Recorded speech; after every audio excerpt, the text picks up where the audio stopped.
அனைவருக்கும் வணக்கம். நான் உங்கள் பிரியங்கா விஜய். நினைவெல்லாம் நீதானே.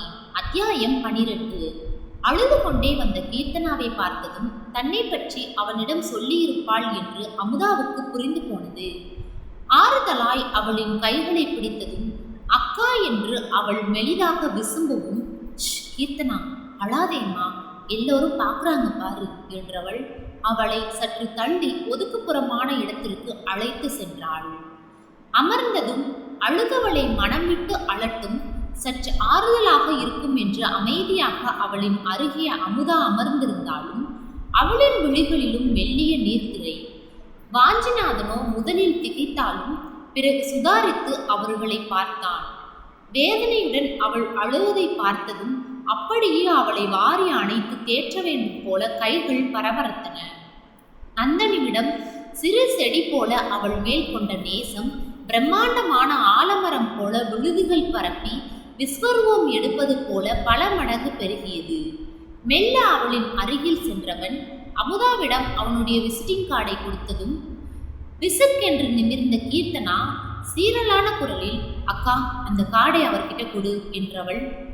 ஏ சார், நான் சொன்னா என்னை இனி தொந்தரவு பண்ண மாட்டேன்னு சொன்னீங்களே என்றதும், கீர்த்தனா, என் மனசு முழுக்க நீதான், அதை இனி யாராலும் மாற்ற முடியாது. என் மனசு மாறாது. இல்லை, உன் மனசு மாறும், நான் காத்திருக்கேன் என்றவன் அமுதாவை பார்த்து, உங்களை பார்த்தாலே கீர்த்தனா மேல ரொம்ப அன்பு வச்சிருக்கிற மாதிரி தெரியுது. அவளுக்கு ஒரு நல்லது நடந்தா உங்களுக்கு சந்தோஷம்தானே என்றதும், நிச்சயமா என்று அமுதா சொல்ல, நோ, ஒரு நாளும் நடக்காது என்று கீர்த்தனா வீறிட, கீர்த்தனா, இப்ப எது சொன்னாலும் உனக்கு புரியாது. கொஞ்ச நாள் போகட்டும், அப்பதான் மனசு புத்தி எல்லாம் தெளிவாகும் என்றவன் அமுதாவிடம், எதுவும் உதவி வேணும்னா இல்லை பேசணும்னா தயங்காம என்னை கூப்பிடுங்க, வரேன் கீர்த்தனா என்றவன் உடனே கிளம்பினான். சற்று நேரம் கழித்து தன்னை மீட்டு கொண்டவள் அமுதாவிடம், அமுதாக்கா, இந்த விஷயம் யாருக்கும் தெரிய வேணாம் ப்ளீஸ், இதை இங்கேயே மறந்துடலாம். பாவம், அவர் ஏமாற போறார். என் மனசு தெளிவா இருக்கு, நாம டாக்டரை பார்க்கலாம் என்றதும் அமுதாவும் இப்பொழுது எதுவும் கேட்க வேண்டாம் என்று அமைதியாக பின்தொடர்ந்தாள். பழைய நினைவுகளின் தாக்கமோ அல்லது வாஞ்சிநாதன் ஏற்படுத்திய சலனமோ அன்று உடலும் மனமும் சோர்வு அடைந்ததாலோ அன்று இரவு கீர்த்தனா சீக்கிரமே அடித்து போட்டது போல அயர்ந்து உறங்கிவிட அமுதா கற்பகத்திற்கு தெரியாமல் வாஞ்சிநாதன் கீர்த்தனாவிடம் பேசியது பற்றி தந்தையிடம் சொன்னாள். கேட்டதும் முகம் மலர்ந்தவர் கீர்த்தனாவின் புறக்கணிப்பை பற்றி சொன்னதும் முகம் சோர்ந்தார். அம்மாடி, இந்த பிள்ளைக்கு ஒரு நல்லது நடந்தாதான் என் ஜென்ம சாவல்யம் அடையும். ஆனா கீர்த்தனாவோட மனசு மாறணுமே என்றார் கவலையுடன். மாறும்பா என்று நம்பிக்கை அளித்த மகள் கையோடு வைத்திருந்த விசிட்டிங் கார்டை கொடுத்தாள். சரிம்மா, நீ போய் தூங்கு. கற்பகத்துக்கிட்ட இது பத்தி மூச்சு விடாது, எல்லாம் நல்லபடியா நடக்கட்டும் என்றார். நடு இரவில் கீர்த்தனாவுக்கு வினோதமான கனவு வந்தது. அரசவை போல பிரம்மாண்டமான பேரவையில் அவள் மாடத்தில் இளவரசி போல தேவலோகத்து பெண் போல அழகாக அலங்கரிக்கப்பட்டு கன்னம் சிவக்க அமர்ந்திருக்கிறாள். சிம்மாசனத்தில் தாய் தந்தை வீற்றிருக்க யாரோ ஒரு சேவகன் உரத்த குரலில் மணியடித்து, இப்போது இளவரசி அவர்கள் சுயம்பரத்தில் தன் மனம் கவர்ந்த மணாளனுக்கு மாலையிடுவார் என்று அறிவிக்க கையில் பெரிய மாலையுடன் காலில் அணிந்த சலங்கைகள் சத்தமிட ஆடையும் ஆபரணங்களும் ஜொலிக்க எல்லோரையும் பார்த்தவள் இறுதியாக நின்ற வாஞ்சிநாதனை கண்டு முகம் மலர்ந்து நாணச்சிரிப்புடன் மாலையை அவனின் திரண்ட தோள்களில் போட்டாள். மற்ற இளவரசர்களில் ஒருவன், என்ன கொடுமை இது, பால் போன்ற வெண்ணிறத்தில் நாங்கள் இத்தனை பேர் அழகாக இருக்க இவளோ ஐயனார் போல இருக்கும் இவனுக்கு மாலையிடுகிறாளே, இவளின் பார்வையில் பங்கம் ஏற்பட்டு விட்டது போலும் என்று சிரிக்க, அடை மானிட பதர்களே, அற்ப ஜென்மங்களே, என் ராஜகுமாரனுக்கு என்னடா குறை? அவரை பற்றி இழுந்து பேசிய உங்களின் தலைகளை கொய்வதற்கு உத்தரவிடுகிறேன் என்றவள் கனவென்று அறியாமல் கருப்பே அழகு, காந்தலே ருசி என்று பிதற்ற விழித்து கொண்ட அமுதா கீர்த்தனாவை உலுக்கி எழுப்ப எழுந்தவள் மலங்க மலங்க விழிப்பதைக் கண்டு, கீர்த்தனா, என்னாச்சு, கனவு கண்டியா என்றதும் தான் சுதாரித்தவள், ஆ ஆ ஆமாக்கா என்றவள் கீர்த்தனா, நம்மையும் அறியாமல் நம்ம ஆழ் மனதில் பதிகிற நினைவுகள் தான் கனவா வருமா? உனக்கு தெரியும் இல்லையா என்றதும் சினுங்களான குரலில், அக்கா உனக்கு வேலையே இல்லையாக்கா, சும்மா என்னை சீன்ற, எனக்கு தூக்கம் வருது என்றதும், பார்க்கலாம் கீர்த்தனா, எத்தனை நாள் இந்த கண்ணாமூச்சி ஆட்டம் ஆடுறேன்னு. அன்று இரவு வாஞ்சிநாதனோ உறக்கம் இல்லாமல் வெகுநேரம் விழித்திருந்தான். மனதில் கீர்த்தனாவின் குரல் ஒலித்தது, என் திருமண வாழ்வு முடிந்து விட்டது என்றாளே. அப்படியென்றால் அவள் கணவருடன் கருத்து வேறுபாடு ஏற்பட்டு பிரிந்து போய்விட்டாளோ? ஒருவேளை இளம் விதவையோ? சிறு வயதிலேயே கணவன் இறந்து விட்டானோ என்று அலைப்பாய்ந்தது அவன் மனம். எதுவாக இருந்தாலும் அவளே என் வாழ்க்கை துணை என்று முடிவு செய்தது அவன் மனம். இளம் வயதிலேயே வாஞ்சிநாதனுக்கு தந்தை பெரியாரின் கொள்கைகளில் ஈடுபாடு உண்டு. அதனாலேயே திருமணம் என்று நடந்தால் வாழ்க்கையில் அடிபட்ட பெண்ணை மனம் செய்து கொள்வது என்று கொள்கை ஒன்று வைத்திருந்தான். கீர்த்தனாவை பார்த்ததும் முதலில் மனமாகாதவள் என்றுதான் நினைத்தான். தன் லட்சியம், அதாவது கைம்பெண் ஒருத்திக்கு வாழ்வளிப்பது என்ற கொள்கையை விட்டுவிட்டோமே என்ற குற்ற குறுகுறுப்பு முதலில் இருந்தாலும் அவள் மேல் கொண்ட காதல் அதைவிட அதிகமாக இருந்தது. ஆனால் இப்போதோ ஒரே கல்லில் 2 மாங்காய் போல வாழ்வு இழந்த அதே சமயம் தன் பிரியமானவளையும் மனம் செய்து கொள்ள துடித்தது மனம். இந்த விஷயத்தில் பெற்றோரையும் சமாதானப்படுத்த வேண்டும் என்று பலவாறாக எண்ணியபடி அவன் உறங்கி போனான். அடுத்த நாள் வழக்கம் போல எழுந்து உடற்பயிற்சி முடித்து எல்லா வேலைகளையும் செய்து முடித்து சாப்பிட அமர்ந்தான். சுட சுட கோதுமை கிச்சடியும் ஊத்தப்பமும் மல்லி சட்னி கடப்பாவுடன் பரிமாறிய சுந்தரி, வாஞ்சி, நம்ம தரகர் வர்ஷினிக்காக ஒரு நல்ல வரன் பார்த்துருக்காரு.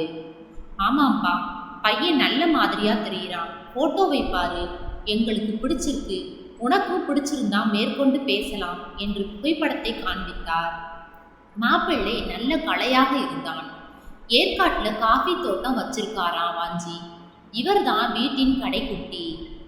ஓரக்கண்ணால் வர்ஷினியை பார்க்க அவளோ இட்லியை தலைகுனிந்தபடி அளந்து கொண்டிருந்தாள். முகம் மட்டும் வெக்கத்தில் சிவந்திருந்தது. ஆக இவளுக்கு மிகவும் பிடித்திருக்கிறது. ஆனாலும் அவளை சீண்டும் விதமாக எனக்கு பிடிக்கலப்பா என்றதும் வர்ஷினி திடும் என்று விழித்து பார்க்க சுந்தரியும் கணேசும் குழம்பிய முகத்துடன் பார்த்து, ஏவாஞ்சி, நான் நல்லா விசாரிச்சுட்டேன், வர்ஷினிக்கும் விருப்பம்தான் என்று கணேஷ் சொல்ல, இந்த மாப்பிள்ளையை பிடிக்கலைன்னு சொல்றது எனக்கு பிடிக்கலை என்று சிரிப்புடன் வாஞ்சிநாதன் சொல்ல, அப்படியா என்று தம்பதியர் சிரிக்க, வர்ஷினியோ, டே அண்ணா உன்னை என்று மேஜை மேல் இருந்த கரண்டியால் லேசாக அடிக்க, ஐயோ அப்பா, இப்பவே வர்ஷினி கரண்டியை தூக்கிட்டா, மாப்பிள்ளை பாடு திண்டாட்டம்தான் எனவும் நான் காலேஜுக்கு போறேன் என்று வர்ஷினி ஓடியே போக, அப்பா, என் திருப்திக்கு நானே ஒரு தடவை ஏற்காடு போய் அவரை பார்த்துட்டு வரேன் என்று கிளம்பினான். வழக்கம் போல கீர்த்தனாவை பேருந்து நிறுத்தத்தில் பார்த்து சிரித்துவிட்டு சென்றான். அவனை பார்க்கும் வரை இயல்பாக இருந்தவள் அவனின் காரை பார்த்ததும் சற்றே படபடப்பாவதை ஒரு புன்முறுவலுடன் கவனித்தான். ஆக இவளுக்கும் நம் மீது பிரியம் உள்ளது, நம்மை கண்டதும் இயல்பாக இருக்க முடியவில்லை போல. அதே சமயம் அவன் செல்போன் சினுங்க எடுத்து பேசினான். மறுமுனையில் அவன் அத்தை மகள் பாரதி பதட்டத்தோடு பேசினாள். பாரதி, என்னம்மா ஆச்சு? அத்தை மாமா எல்லோரும் சுகம்தானே என்றதும், நல்லா இருக்காங்க மாமா, எனக்கு தான் பிரச்சனை என்றதும், இப்ப எங்க இருக்க? நாகப்பட்டினம் தான் வந்துட்டு இருக்கேன் என்றதும், சரி நம்ம வீட்டுக்கு தானே போற? இல்ல மாமா, வீட்டுக்கு போகல, உங்ககிட்ட பேசணும் என்றதும் யோசனையுடன், சரிம்மா, நீ நாகை வந்ததும் ஃபோன் பண்ணு, நான் வந்து பிக்கப் பண்றேன் என்று செல்லை அணைத்தான். வீட்டுக்கு போகாமல் நேரே தன்னை பார்க்க வருகிறாள் என்றால் பெற்றோர்களுக்கு தெரியாமல் தான் வந்திருக்க வேண்டும். தவிர தன் தாய் தந்தைக்கும் சொல்ல போகும் விஷயம் தெரிய வேண்டாம் என்பதால் தான் இங்கு வருகிறாள். மனதில் லேசாக கவலை பிறந்தாலும் அப்பாவின் நல்லதே நினைப்போம், நடப்பதெல்லாம் நன்மைக்கே என்ற மனப்பான்மை வந்தது. அன்று காலை பள்ளி சென்றதும் அவளை அழைத்தார் மோகனா. உலகநாதனும் அங்கே இருந்தார். கீர்த்தனா, நாம சேரிட்டி டே பற்றி பேப்பரில் விளம்பரம் கொடுத்துருந்தோம் இல்லையா? அதுக்கு ஏகப்பட்ட ரெஸ்பான்ஸ் கிடைச்சிருக்கு. குறிப்பாக சுந்தரி ஃபிஷரிஸ் முதலாளி தொலைபேசியில் என்னை கூப்பிட்டு அவரோட பங்கா ஒரு தொகையை தர முன் வந்திருக்கார் என்றதும் முகம் மலர ரொம்ப சந்தோஷமா இருக்கு மேடம் என்றதும், ஆமாம்மா, இப்படி சில நல்ல மனசு இருக்கிறவங்க இருக்கிறதால தான் நாட்டில் மழை அப்பப்ப பெய்யுது போல என்றவர் அவரை பணம் கொடுத்து அனுப்புறதா சொன்னார். நான் வேணாம்னு சொல்லிட்டேன். எப்படியும் தொகை கொஞ்சம் பெருசாதான் இருக்கும். அதனால நீயும் உலகநாதன் சாரும் அவரை நேரா போய் பார்த்து நம்ம சாரிட்டி டே விழாவை சிறப்பிக்க முக்கிய விருந்தினரா அழைச்சிடுங்க. சொல்ல மறந்துட்டேன், கீர்த்தனா போற வழியில ஒரு நல்ல பொக்கே வாங்கிட்டு போயிடுங்க. ஓகே மேடம் என்று வெளியே வந்தனர். சார், பொக்கே வாங்கணுமே என்று கீர்த்தனா உலகநாதனிடம் சொல்லவும், கீர்த்தனா மேடம், நம்ம பஸ் ஸ்டாண்டு கிட்ட சுகந்தம்னு புதுசா ஒரு பொக்கே கடை ஆரம்பிச்சிருக்காங்க. விலையும் பரவாயில்லை. அங்கே போகலாமா? நீங்க சொன்னா சரிதான் சார் என்று வழியில் வந்த ஆட்டோவில் ஏறி பேருந்து நிலையம் சென்றனர். அதே நேரம் பாரதிக்காக பேருந்து நிறுத்தத்தில் காத்திருந்த வாஞ்சிநாதன் ஆட்டோவில் இருந்து இறங்கிய கீர்த்தனாவையும் உலகநாதனையும் குழப்பமாக புருவம் சுருங்க பார்த்தான்.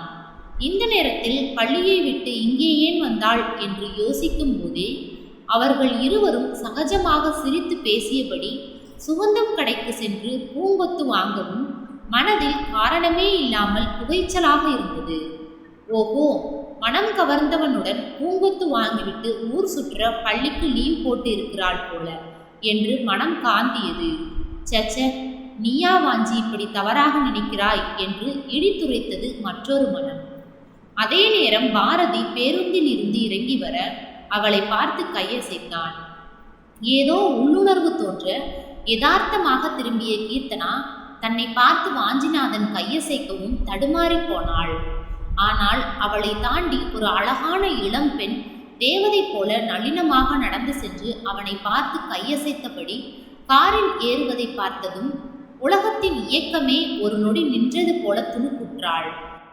ஓஹோ, சரியான ரோட் சைடு ரோமியோ போல, இப்படி பெண்களை மோக வலையில் வீழ்த்தும் கல்யாண குணங்கள் கொண்ட கண்ணன் போல என்று வெறுப்பாக எண்ணினாள். வாஞ்சிநாதனை காதலின் கயிறு கொண்டு இறுக்கி தன் மனக்கோட்டையில் அடைத்து வைத்திருந்த அவளின் காதல் மனம் வெகுவாக கலங்கியது. அடி கீர்த்தனா, அவரை வேண்டாம் என்று மறுத்தவள் தானே, அப்புறம் அவர் யாருடன் போனால் உனக்கென்ன என்று உள்மனம் அதட்டியது. அதே சமயம் விழிகள் இருந்தும் அக்கினி துண்டங்களாக புருவ நெறிப்புடன் தன்னையே வெறித்து பார்க்கும் கீர்த்தனாவை கண்டதும் வாஞ்சியின் மனம் துள்ளியது. எப்பா, பார்வையில் பொசிக்கிடுவா போல, நம்மளை ஒரு பொண்ணு கூட சேர்ந்து பார்த்ததே அம்முனிக்கு பொறாமை ஆயிடுச்சே என்றவன் அவளை பார்த்து அகலமாக புன்னகைக்கவும் விருட்டென்று திரும்பியவள், சிரிப்பை பாரு கருப்பனுக்கு, காது வரைக்கும் வாய் சிரிக்குது என்று நினைத்தாள். கீர்த்தனா மேடம், போலாமா? ரொம்ப நேரமா கூப்பிடுறேன் என்று உலகநாதன் அலுப்புடன் சொல்லவும் திகைத்தவள் பின் சுதாரித்து, சாரி சார், கவனிக்கல, போகலாம் என்றாள். அவன் இருக்கும் பக்கம் கூட திரும்பக்கூடாது என்று மனதில் சபதம் எடுத்தாள். ஆனால் அந்த சபதம் காற்றில் கரையும் கற்பூரமாக ஆனது. தொடரும். இப்போதான் நம்ம சேனலை புதுசாக பார்க்குறீங்கன்னா சப்ஸ்கிரைப் பண்ணிக்கோங்க. கதையை பற்றின கருத்துக்களை கமெண்ட் பாக்ஸில் தெரிவிக்கவும் நன்றி.